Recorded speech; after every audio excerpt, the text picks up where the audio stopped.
Hi guys, c'est parti pour la review des issues 184 à 187 de The Walking Dead.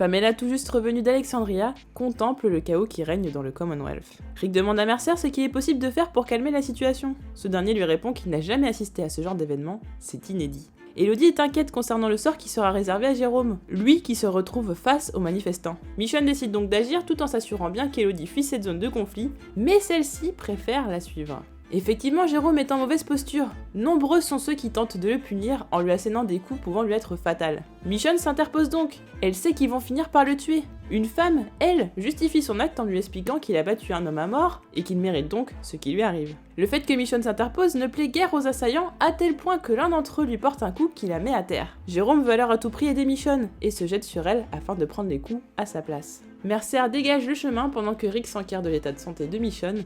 Puis les soldats arrivent ramenant le calme dans le Commonwealth sous les ordres de Mercer. Pamela s'adresse au peuple en déclarant que maintenant qu'elle est rentrée, elle tirera tout cet événement au clair et ainsi tout rentrera dans l'ordre. Michonne fait son plaidoyer.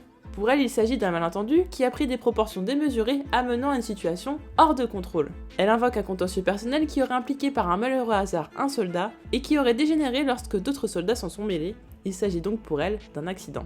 Les soldats impliqués ont été sévèrement corrigés par le peuple et se trouvent à présent à l'infirmerie entre la vie et la mort après avoir été gravement blessés. Pour Michonne, nouvelle venue au Commonwealth, cet endroit est trop important pour que cela gâche la confiance et l'ordre qui règnent dans cette communauté. Les responsables de ce drame ont été déjà punis. Ceux qui sont liés à cette rébellion doivent donc consacrer leur énergie à rebâtir la confiance qui règne au Commonwealth et à éviter que cela ne se reproduise. Puis Michonne conclut en demandant l'abandon des charges à l'encontre des soldats du Commonwealth. La séance est levée. Rick accueille Michonne chez elle, puis lui demande si cette dernière était réellement convaincue par les mots qu'elle a employés. Elle avoue qu'elle était convaincue de la plupart de ses paroles. Elle pense néanmoins avoir vendu son âme pour cet endroit qui a tant à offrir et qui lui a permis de retrouver Elodie. Eugène est optimiste. Son ambition est de remettre en marche le train du Commonwealth, ainsi que de faire nettoyer les rails afin que ce dernier facilite les allers-retours vers Alexandria et les communautés. Ce train rapprocherait donc les communautés. Cela permettrait d'échanger des vivres, mais aussi de voyager. Stéphanie fait remarquer que cela pourrait prendre des années. Mais Eugène est confiant, avec les ressources du Commonwealth, cela sera possible. Pamela réprimande Lance,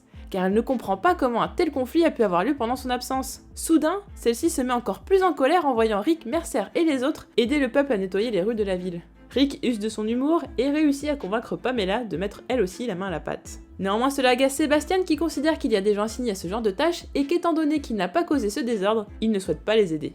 Dwight et Laura sont écœurés à l'idée de nettoyer sous les yeux des personnes privilégiées du Commonwealth pendant que ceux-ci dînent. Princess fait l'éloge des ébats qu'elle a eu avec Mercer, puis lui demande s'il s'agissait d'une simple aventure ou du début d'une histoire sérieuse. Mercer lui répond qu'il adore l'écouter et qu'il veut une histoire sérieuse. Les deux amoureux s'embrassent alors. Deux inconnus croisent la route de Rick et tiennent à le remercier pour l'aide qu'il a fournie. Rick répond que ça n'a rien et que d'où il vient tout le monde est égal et que c'est chose courante que d'aider son prochain. Le couple est surpris et se montre intéressé par Alexandria. Rick rétorque que comparé au Commonwealth, il serait bien déçu. Cependant, le couple n'en est pas aussi certain.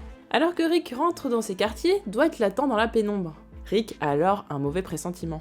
En effet, Dwight confie à Rick avoir bien analysé le fonctionnement du Commonwealth, que l'endroit paraît idéal, mais que les gens subissent une réelle pression. Il pense que cette communauté a un potentiel, qu'elle n'est pas corrompue comme était celle des Saviors. Il avoue ne pas avoir été prêt à être leader des Saviors, mais il se sent prêt à être celui du Commonwealth afin de sauver le peuple. Rick est exaspéré par ce qu'il a entendu et lui demande d'arrêter. Une réaction qui déplaît fortement à Dwight. Rick récapitule ce que Dwight souhaiterait faire. Il souhaiterait envoyer une armée au Commonwealth pour prendre la communauté de force. Rick lui fait aussitôt comprendre que c'est irréalisable car beaucoup de gens mourraient et il pourrait perdre. D'autant plus que le Commonwealth a beaucoup d'armes et de ressources. Dwight pense que le peuple du Commonwealth serait prêt à se battre contre son gouvernement, car il le déteste. Rick le stoppe aussitôt. Selon lui, Dwight n'a rien compris depuis tout ce temps et lui demande de partir. Carl pense à son père. Il est inquiet de le savoir au Commonwealth, même s'il y est avec Michonne. En allant se rendre aux toilettes, il tombe nez à nez avec Sophia. Alors que Sophia plaisante sur la fréquence des rapports sexuels de Carl et de Lydia, celle-ci explique qu'elle a peur de ne jamais pouvoir perdre sa virginité. Elle passe alors avec Carl en revue les potentiels candidats, mais personne ne trouve grâce à ses yeux. Puis, elle se tourne vers Carl. Sophia et ce dernier sont gênés par la situation, et décident donc de se séparer en se souhaitant bonne nuit. Magna rumine. Après avoir vu de ses propres yeux le fonctionnement du Commonwealth, elle est persuadée que Rick ne voudra pas rester les bras croisés face à ce système qui semble bien en tout point, mais qui est en réalité pourri à l'intérieur. Elle se demande alors dans combien de temps aura lieu la prochaine guerre. Rick tente tant bien que mal à se faire au mode de vie du Commonwealth. Michonne trouve qu'il est insensé d'avoir survécu à l'apocalypse pour finir serveuse dans un restaurant. Au même moment, une serveuse passe. Michonne, très gênée, se confond en excuses. Alors que Rick, Michonne et Elodie discutent de la chance qu'ils ont de manger au restaurant après tout ce qui est arrivé, des larmes coulent sous les yeux de Rick. Ce dernier explique que cet endroit est si spécial qu'il aurait souhaité qu'Andrea puisse le voir. Eugène est heureux, la réparation du train va se faire plus vite qu'il ne l'avait prévu. Sous l'euphorie, Stéphanie embrasse Eugène qui lui rend son baiser à son tour. Pamela n'est pas rassurée, elle a peur que les échauffourées qui ont eu lieu en son absence refassent surface. Elle leur donne donc à Lance de doubler les patrouilles afin que les gens se sentent plus en sécurité et se souviennent que c'est le gouvernement du Commonwealth qui les protège. Mais plus que tout, elle souhaite que les habitants voient des soldats dans toutes les directions afin de les dissuader de causer du désordre. Pamela souhaite voir Rick afin de savoir si son séjour lui convient, car elle a en effet entendu dire qu'il avait pleuré lors d'un déjeuner. Rick la rassure et lui fait comprendre qu'il pensait à sa femme décédée. Pamela le comprend, elle qui a perdu sa fille avant d'arriver au Commonwealth. Dwight crée une esclandre. Il déclare haut et fort avoir compris la stratégie du gouvernement, qui consisterait à faire peur aux habitants en déployant des soldats partout pour dissuader tout mouvement de rébellion. Les soldats le somment de se calmer, mais Dwight se montre violemment récalcitrant, au point qu'il pousse un soldat aux yeux de tous. Il déclare que ces derniers s'en prennent à lui car il ose dire la vérité devant tout le monde. Le stratagème de Dwight fonctionne, le peuple est de son côté et ne veut pas que les soldats l'emmènent avec eux. Dwight finit tout de même dans une cellule gardée par Mercer. Rick vient alors lui rendre visite. Dwight explique qu'il ne s'agissait que d'un test, et qu'il s'est avéré concluant. Selon lui, les gens n'aiment pas la façon dont les choses sont gérées au Commonwealth. Étant donné qu'il y a plus de civils que de soldats, si Dwight lançait un signal, tous se retourneraient contre les soldats. Puis ajoute qu'il essaye de sauver tous ces gens. Rick lui ordonne de se taire et de le laisser parler. Il lui demande qui il souhaite sauver car il n'y a pas de bonnes ou de mauvaises personnes. La frontière entre les deux est parfois très fine. Ce n'est donc pas si simple. Il admet être conscient que ces gens sont dans l'erreur et que cette société est basée sur la prise d'avantage sur les autres personnes. Il sait également qu'ils doivent y remédier et pour cela, il doit leur prouver que maintenant, tous sont égaux. Il souhaite donc n'utiliser aucune violence. Il pense que ce que tente de faire Dwight est dangereux et que cela doit cesser. Rick est sur le point de partir quand il croise Mercer qui semble avoir entendu la totalité de leur conversation. Rick est alors très inquiet, mais Mercer lui confie qu'il est le leader dont le Commonwealth a besoin. Josh, l'adolescent qui avec sa famille avait brièvement côtoyé les chuchoteurs, se présente à Sophia. Celle-ci se montre sur la défensive tandis que Carl l'encourage à faire connaissance avec lui. Laura réprimande Dwight car son acte aurait pu le faire tuer. Laura est d'accord avec Dwight. Elle pense également que les gens ont besoin d'être sauvés, mais qu'ils doivent prendre le temps nécessaire. Dwight n'est pas sur la même longueur d'onde car la situation lui semble urgente. Laura lui répond qu'ils ont besoin d'un plan et de savoir de quel côté se situe Rick. Dwight pense que Rick finira par rallier leur cause. Rick a confié à Michonne tout ce que Dwight lui avait dit dans la cellule. Michonne est stupéfaite. Que va faire Rick? Après avoir parlé avec Mercer, Rick en déduit que Dwight n'avait pas totalement tort concernant le Commonwealth, que l'endroit n'est pas parfait et que le peuple a besoin d'aide. Son système est injuste et marque un véritable bond en arrière. Michonne n'en croit pas ses oreilles et explique que le Commonwealth a un énorme potentiel, qu'il a besoin d'être sauvé, que beaucoup de choses peuvent être améliorées, mais grâce à la réflexion et non à la violence. Selon elle, le Commonwealth a besoin de l'esprit de Rick ainsi que de son sens de la justice, et que tout ce qu'il a à faire, c'est de montrer la voie à suivre. Elodie déjeune avec ses amies. Ces dernières sont très heureuses de ses retrouvailles avec sa mère, mais expliquent qu'il y a néanmoins un gros bémol. En effet, Michonne est détestée par beaucoup de gens pour avoir défendu les soldats du Commonwealth. À sa grande surprise, ses amis la questionnent sur le camp qu'elle a choisi. À Alexandria, Magna fait savoir qu'elle est préoccupée par la situation au Commonwealth et tient à ce que tout le monde reste sur ses gardes au cas où une guerre viendrait à éclater. Pamela, accompagnée de ses invités et plusieurs soldats, partent en virée à l'extérieur. Maxwell prépare un fusil à l'intention de Pamela. Rick, Dwight et Michonne s'interrogent. Que va faire Pamela avec ce fusil? Pamela vise droit en direction d'une horde de rôdeurs et tire sur celui du milieu sous la stupéfaction du trio. Cependant, c'est à Mercer qu'il revient la lourde tâche de s'occuper du reste des rôdeurs et s'en charge donc seul, devant Michonne très inquiète. Arrivé au vestiaire des soldats, Dwight interroge Mercer sur ce qu'il vient de voir. Mercer explique qu'il s'agit d'une partie de chasse, que Pamela laisse quelques rôdeurs dans la nature pour ensuite leur tirer dessus et faire croire qu'elle contribue à la sécurité de la communauté. Dwight sort de ses gonds et comprend que tout cela n'est que du spectacle. Mercer lui répond que quasiment tout est fait pour le spectacle au Commonwealth. Dwight lui fait savoir qu'il a bien compris le message et le discours de Mercer n'a pas laissé Rick de marbre non plus. Michonne a convoqué Rick et Dwight. Elle a peur des répercussions que pourrait prendre le comportement des deux hommes. Dwight l'accuse d'avoir trahi le peuple pour obtenir un appartement luxueux. Puis ajoute que l'enjeu est tellement important qu'il est temps d'agir et de cesser d'être gentil. Michonne l'interroge alors. Qu'a-t-il l'intention de faire? Se battre? Rick se range aux côtés de Michonne. Il pense qu'au Commonwealth, certaines personnes qui gouvernent sont ouvertes au changement et aux améliorations, et qu'il est par conséquent possible de travailler main dans la main avec elle. Michonne se montre soulagée en entendant les paroles de Rick, elle qui avait tant peur que la situation dégénère. Ainsi, elle pense qu'il ne lui en voudra pas si elle invitait Pamela sans le prévenir. Il s'avère que Pamela, qui attendait dans le hall, a effectivement entendu toute la conversation. Bien qu'elle apprécie les paroles de Rick, celle de Dwight reste sans équivoque. Elle souhaite donc qu'il parte. Michonne est surprise car Pamela devait venir seule et non accompagnée de soldats. Pamela est en colère. Il n'est pas question pour elle de discuter avec des personnes qui complotent dans son dos. Rick est abasourdi et demande à Michonne pourquoi elle a fait ça. Dwight prend la mouche et déclare à Rick que maintenant c'est certain. Michonne est du côté du gouvernement. Michonne tente de se défendre tant bien que mal en déclarant qu'elle est neutre et qu'elle ne souhaite que l'apaisement. Pour Dwight, il n'y a aucune solution envisageable qui n'implique pas la destitution de Pamela. Pamela assure cependant qu'elle ne veut que le bien du peuple du Commonwealth. Dwight n'en croit pas un mot. Pamela décide alors de faire arrêter Dwight, qui ne se laisse pas faire. Afin de se défendre, il sort son arme, vise la gouverneure et demande à tous de rester en arrière, sans quoi il la tuera. La situation semble hors de contrôle. Rick ordonne alors à Dwight de baisser son arme. Dwight lui répond qu'il ne peut pas, et que tout comme Negan, Pamela n'est intéressée que par le pouvoir. Dwight est concentré sur Pamela et insiste pour que personne ne bouge. Il pense qu'il est temps pour Rick et lui de prendre l'avantage en éliminant la gouverneure, que grâce à tout ça son système tombera en miettes et que c'est comme ça que les choses doivent arriver. Soudain, une balle traverse la tête de Dwight très surpris, provoquant une giclée de sang dans la pièce. Le responsable de ce meurtre n'est autre que Rick, qui est triste d'avoir eu à effectuer ce geste. Pamela le remercie et lui promet qu'elle n'oubliera pas son geste. Laura pleure la mort de Dwight, mais la colère prend petit à petit le dessus. Alors que Michonne observe la scène très attristée, Rick lui demande si elle est satisfaite de ce qu'elle a fait, car Dwight est mort par sa faute. Michonne ne comprend pas. Rick lui dit qu'il sait qu'il aurait pu gérer Dwight et que jamais il ne l'aurait poussé à mettre d'autres vies en danger. Il est en colère car Michonne n'a pas eu confiance en lui, au point qu'elle a préféré faire appel à Pamela. Les conséquences de ce qu'elle a fait étaient inévitables. Michonne botte en touche, ne sachant quoi répondre. Rick est en proie au remords et à la colère. Il ne lui pardonnera jamais ce qu'il lui a obligé à faire. Michonne rétorque que Dwight était un déséquilibré et que le tuer a permis de sauver des vies et d'éviter une guerre. Rick s'interroge. Est-ce bien ce qu'il a fait ou a-t-il rejoint le mauvais camp ? Afin de calmer les tensions, Pamela s'adresse à la population lors d'un discours sur la place publique. Ainsi, elle explique avoir été victime d'une tentative de meurtre et avoir été sauvée par Rick Grimes. Puis ajoute que l'assassin était Dwight, un membre du groupe de Rick qui était instable psychologiquement, qui ne comprenant pas le fonctionnement du Commonwealth, a nourri une obsession qui est devenue dangereuse. Néanmoins, elle ne veut pas que le Commonwealth en tienne rigueur à Rick ou à son groupe.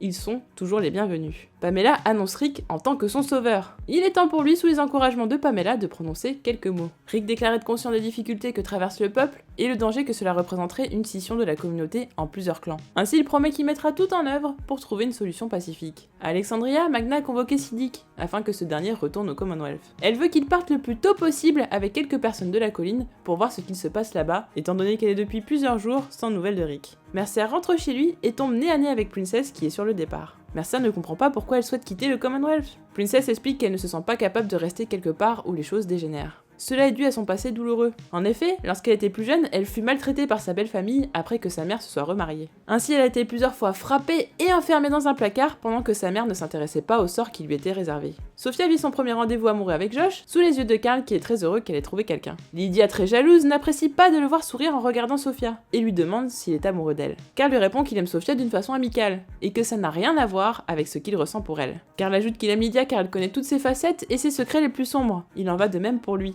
Et qu'ils voient chacun en eux leur part de bonté. Selon lui, ils se comprennent car ils sont tous les deux des monstres. Lydia, blessée d'être comparée à un monstre, s'enfuit en pleurant. Laura vient aider Mercer qui se charge d'éliminer quelques rôdeurs. Néanmoins cette fois-ci, Mercer semble particulièrement en colère. Laura l'a bien remarqué et sait qu'elle et lui sont frustrés par la même chose, et lui suggère donc d'utiliser cette frustration à bon escient. Ce que Mercer approuve. Michonne souhaite tenir compagnie à Rick et s'excuse pour ce qu'elle a fait. Néanmoins, Rick lui dit qu'en aucun cas cela ne ramènera Dwight. Michonne lui répond qu'elle a effectivement créé une situation risquée, mais qu'il ne peut pas la blâmer pour les actes qu'a commis Dwight. Qu'il était incontrôlable et lui rappelle qu'il n'y a pas si longtemps, c'est lui que Dwight avait menacé. Rick explique qu'il s'est assis à cette table pour réfléchir, car avant le Commonwealth, il n'a jamais connu de tel endroit. Il sent qu'il pèse une grande responsabilité sur ses épaules, car il doit améliorer le Commonwealth sans tout détruire. Ainsi, s'il réussit, la civilisation pourra revenir à la normale. Siddiq arrive à la colline. Maggie déclare être en accord avec les propos de Magna et propose donc aux personnes présentes de se porter volontaires pour l'expédition. Jesus et Aaron se portent volontaires en même temps, puis ils sont rejoints dans leur initiative par Dante. Le plan de Maggie est simple, observer de loin le moindre changement au Commonwealth et s'il y en a un, revenir au plus vite pour l'annoncer. Carl souhaite faire partie de l'expédition.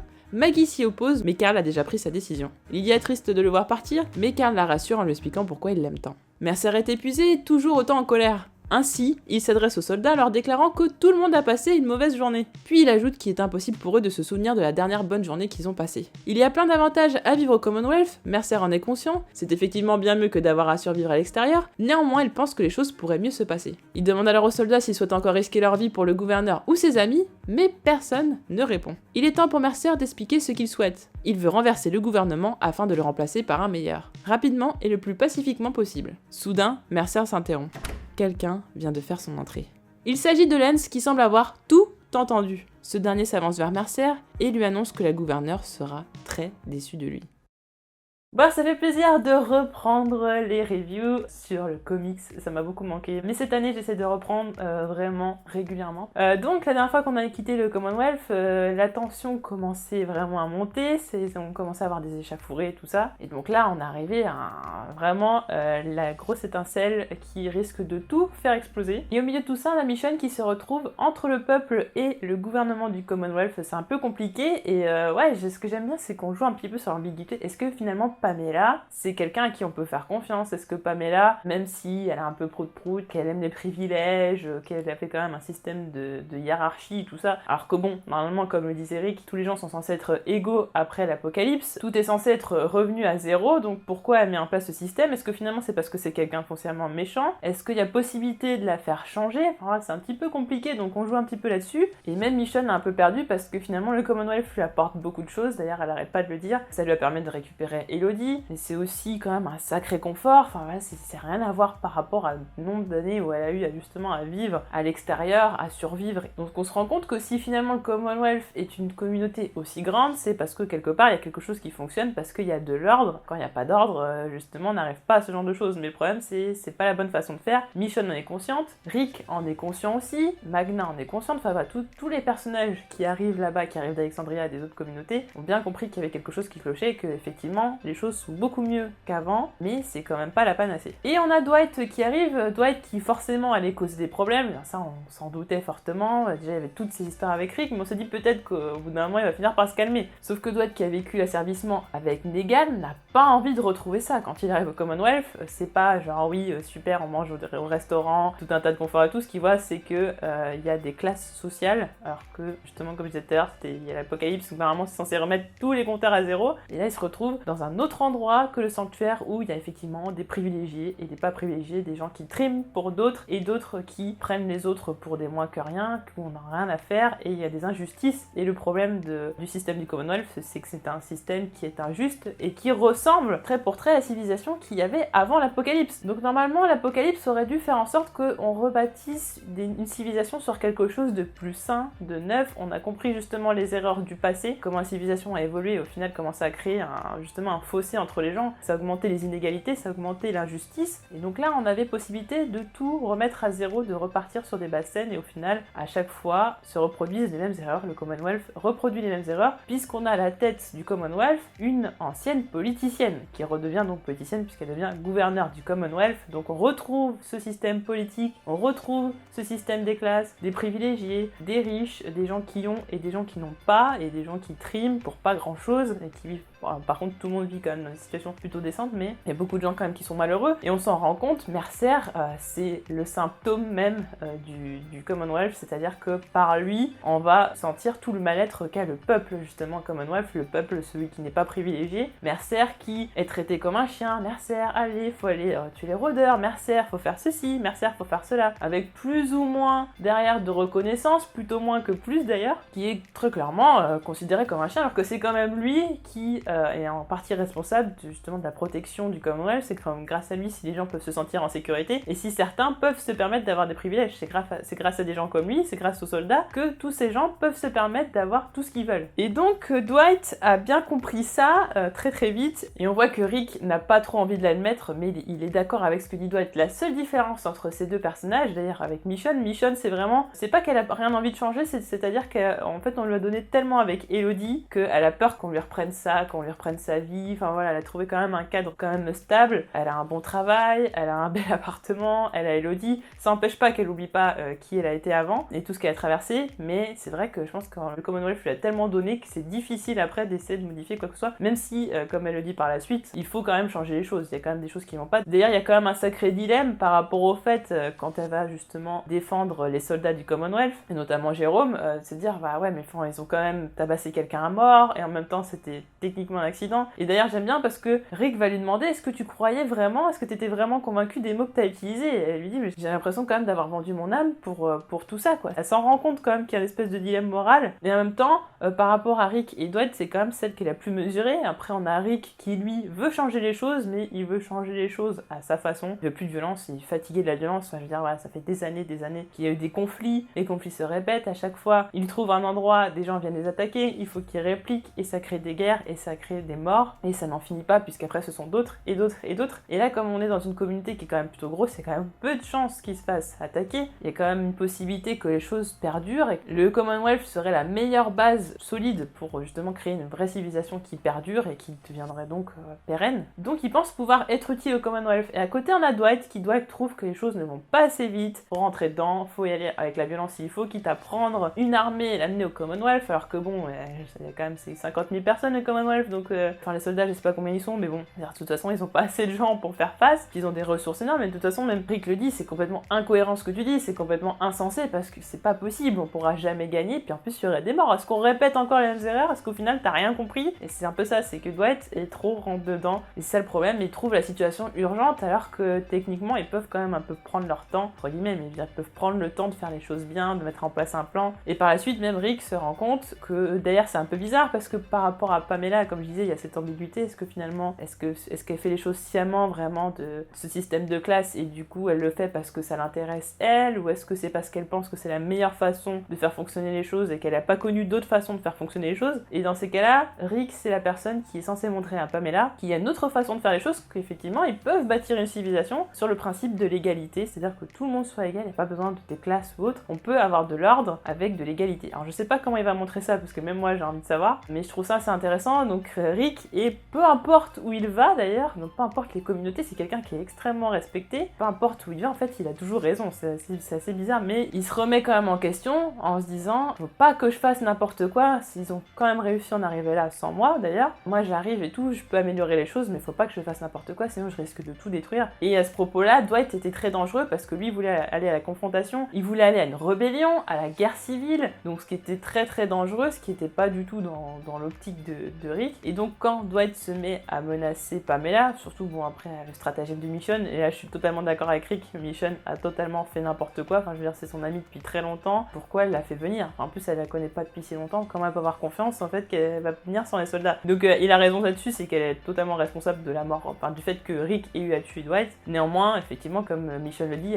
il peut pas la blâmer pour ce que Dwight a fait. Dwight a quand même bien cerné tout le système du Commonwealth, et lui par contre est persuadé que tout ce que fait Pamela c'est dans son propre intérêt. Donc il y a Rick qui pense que c'est juste parce qu'elle est maladroite et qu'elle sait pas trop s'y prendre, qu'elle a pas vu d'autres façons de faire, et il y a Dwight qui lui est certain, qui est plutôt du côté des complotistes, je dirais, Dwight qui est persuadé que non, elle fait tout dans son intérêt, et en fait il ramène tout à chaque fois, on entend parler de sauver les gens, on entend parler de Negan, donc il y a tout ça, on voit que ça l'a traumatisé, et que si il fait ça maintenant, s'il fonce tête baissée comme ça, c'est parce que plus jamais il veut revivre ça, donc on sent qu'il y a quand même un traumatisme derrière. D'ailleurs Laura est toujours à ses côtés tout, parce que je pense qu'elle est dans cette même optique, et d'ailleurs on voit dans la dernière issue que justement elle s'allie à Mercer pour faire basculer un peu les choses, mais effectivement le passage Negan a été traumatisant pour Dwight. Dwight qui va donc mourir, est-ce que je le voyais pas venir?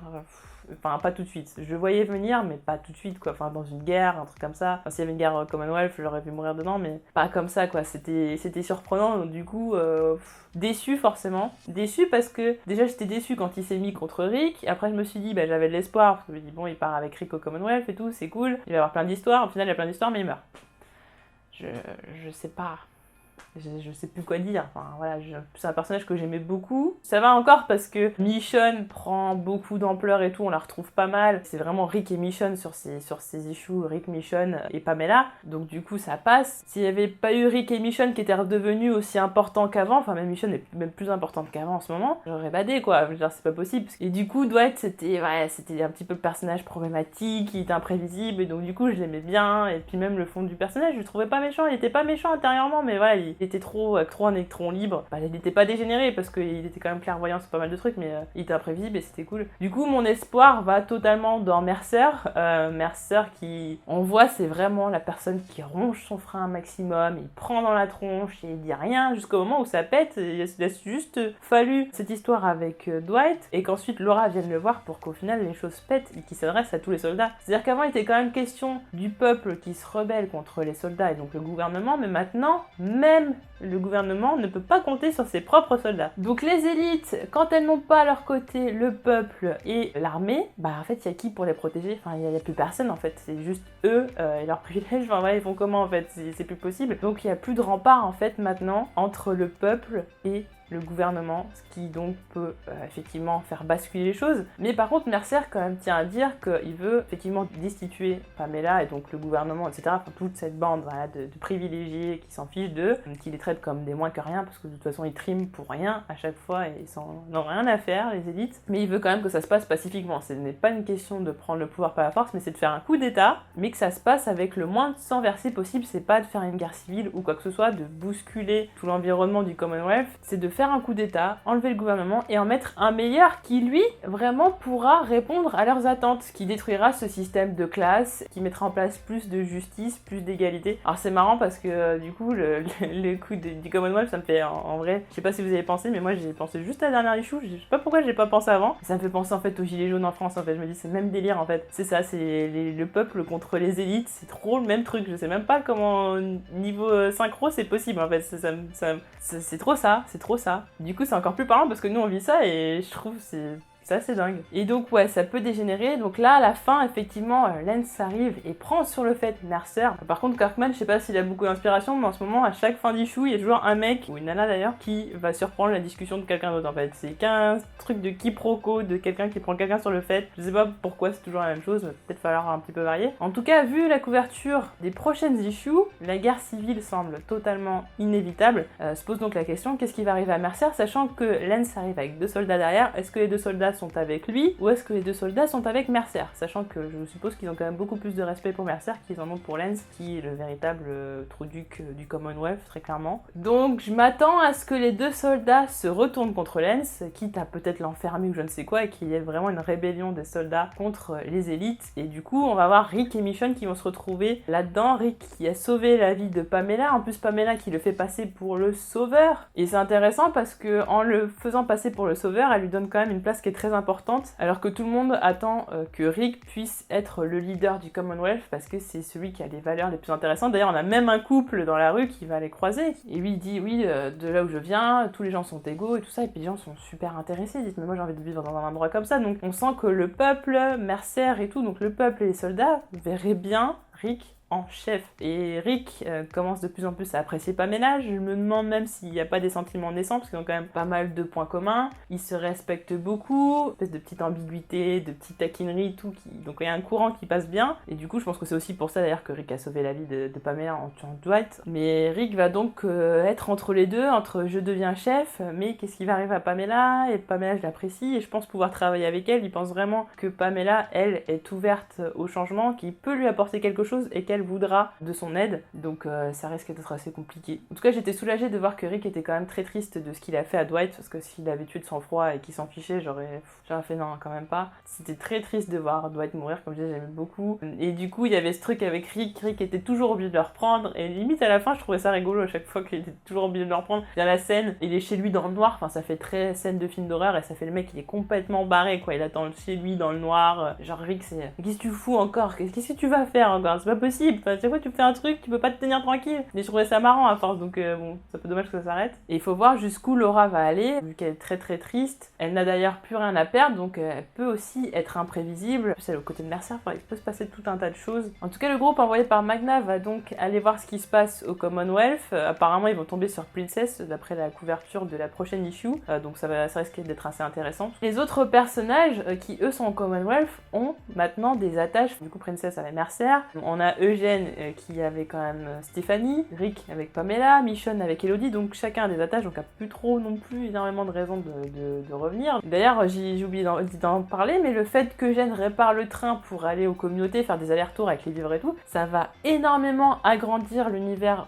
de The Walking Dead, parce que effectivement il y avait des communautés à certains endroits, mais le fait que les communautés soient liées de façon beaucoup plus simple, enfin voilà, que le transport soit bien plus rapide et plus facile, ça va permettre justement un échange entre les communautés qui va être beaucoup plus simple, et du coup on risque d'avoir des communautés qui sont un peu mélangées, des gens qui vont aller à tel endroit, un peu voilà, tout le monde va aller un petit peu partout, et je trouve ça super intéressant, donc ça agrandit encore un peu le monde de The Walking Dead, je trouve ça vraiment cool. Après voilà, j'ai hâte de voir comment va se passer la guerre civile, je suppose que de toute façon ça va être à l'initiative de Mercer, puisque Dwight n'est plus là, donc Mercer, Laura, Jérôme, etc., peut-être tout un tas de personnages qu'on a appris à connaître récemment. Princess, je sais pas ce qu'elle va faire. Le petit groupe qui est venu comme ça en éclaireur, est-ce qu'ils vont vraiment aller du coup dans le Commonwealth pour aller aider, ou est-ce qu'ils vont direct revenir vers Maggie pour expliquer ce qui s'est passé? Du coup, ils vont envoyer tout un tas de personnes là-bas, ce serait un truc énorme. D'ailleurs, ce que je suis assez étonnée, c'est que pour l'instant, vous savez, quand il y a des gros arcs de The Walking Dead qui vont être très impactants pour la suite, en général, on a partie 1, partie 2 sur 6 parties. Pour l'instant, on parle pas encore de partie. Je pensais que ça va être un peu comme